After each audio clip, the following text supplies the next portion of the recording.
As mentioned earlier, Rav Moshe Feinstein was recognized as the preeminent posek legal authority of the previous generation. Rav David had the opportunity to experience the pristine and princely character of Rav Moshe Feinstein. There is a vignette, not so well known, but those who are aware of it are aware of it. And I heard this from my Rabbi, the Talmud Muvak of Rav Moshe Feinstein Zatzal, namely the one that we spoke about earlier, Rav Nisan Alpert Zatzal.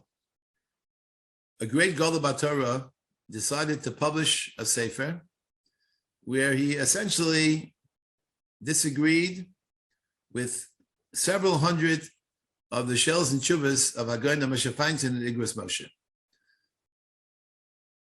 His responses to Rav Moshe were quite comprehensive, quite sharp, and this fellow was known to be a giant, the Torah giant himself, and he wanted to publish that sefer.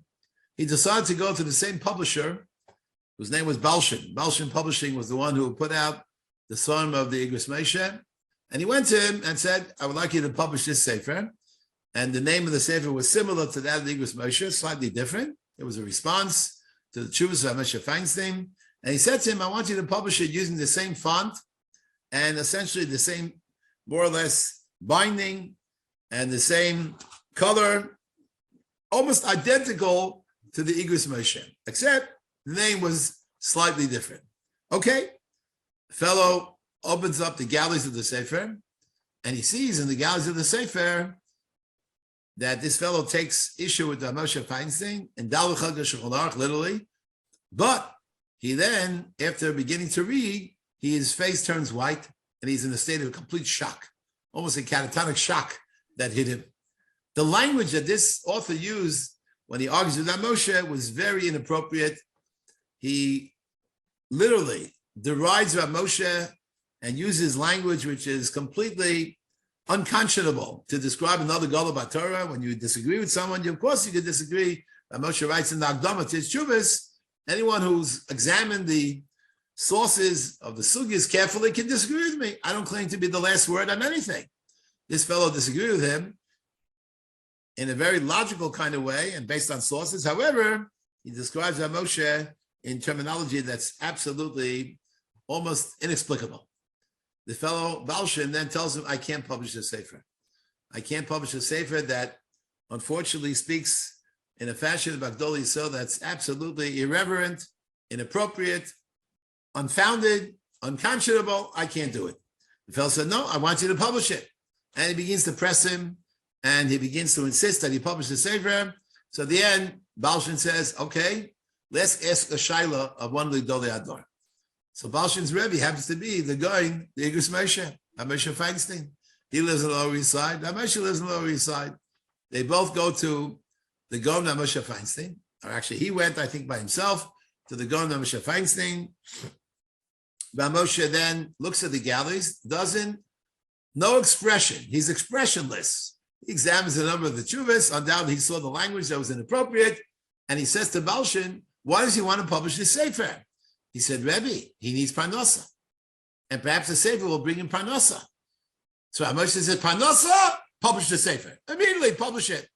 So Balshin says to Rav Moshe, but Rebbe, how can I publish this sefer where there's a lack of Kavanah Torah? He's using language that's completely without any foundation, inappropriate completely. Rav Moshe said, parnasa. He needs from parnasa, publish the sefer. So he published the sefer. Sefer comes out on the shelves of all the Svarim stores in New York City. The day the Sefer was published, I'm on the Lower East Side of Manhattan. And I used to frequent that area to buy Svarim. And guess what? I see another Sefer. It looks to me like another volume of the Igros Moshe. Oh, I said, wow, another Chelek. I'm purchasing a miyat. I take it from the bookshelves. And I didn't really look at it carefully. Didn't notice that the name was different. Just it looked exactly like a Moshe Sefer. And I'm about to pay for it. In walks my Rebbe, Hagon Nisan Alpert Zatzal. He sees me with the sefer, and he says, Avishai David, put that sefer back on the shelf right now. You can't buy that sefer.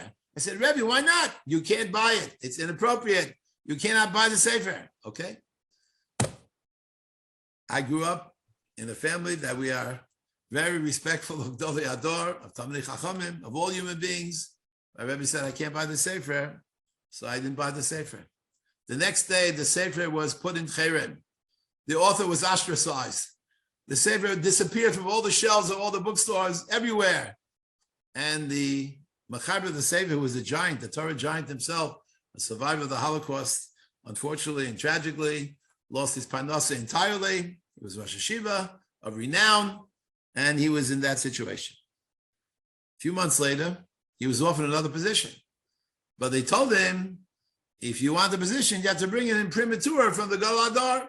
So he goes to Rav Moshe Feinstein, this author, and he asks Rav Moshe for a imprimatur, for a recommendation, for an approbation. Rav Moshe writes him a 3-page hamlotza, 3 pages of how towering this Gadol is, what his stature is. So the Talmidim of Rav Moshe Feinstein were astounded. This was told to me by Rav Nisan Alpert, the Talmud Muvak. They couldn't believe it. This fellow heaped all kinds of vitriol and calumny on Rav Moshe, and Rav Moshe writes him a 3-page tshuva, a 3-page recommendation, probably the longest he wrote for anyone.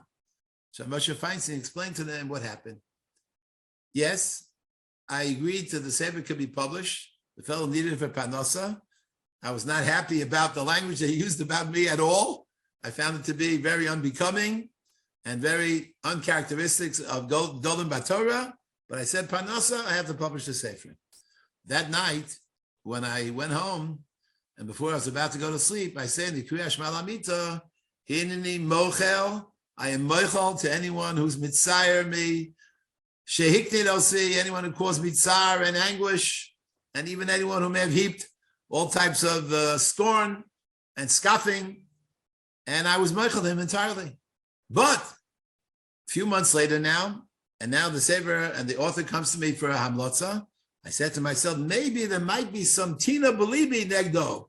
Maybe I have some residual kind of issue with this author because he wrote about me in a fashion that was absolutely inappropriate. So I said, I'm going to write him a hamlotza to show the world I have zero against him. He's a Gedolei B'Torah. I'm mochel him entirely, and the rest is history. So Rav Nisan Alpert says to me, Avishai David, who is my Rebbe? So I said, what do you mean, who's his Rebbe? The Gedolei Ador. No, you don't understand. He told me. Of course he's the Gedolei Ador. Of course he knows Kol HaTorah Kula. Of course he could have been a Gadol, like Rav Soloveitchik said about him. 200 years ago, in the days of Kivega, he would have been one of the Gedolei Ador. That's not who my Rebbe is. You want to know who my Rebbe is? This story is a reflection of who my Rebbe is.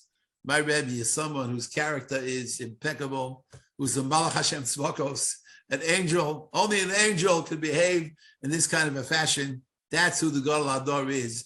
That's why he told me, Rav Nisan Alpert, this is who my Rebbe really is, and this is what we have to aspire to.